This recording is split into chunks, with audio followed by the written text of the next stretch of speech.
Hi guys, ngayon i-share ko lang sa inyo ang bagong SSS contributions.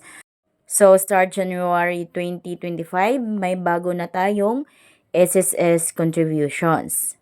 Layunin nito na mas maitatag or mas malakas pang mga benepisyo o pinagandang mga benepisyo ni SSS dahil dito sa pagtaas na contribution na ito is mas malaki o mas mataas na yung ating mga benefits na makukuha dito kay SSS.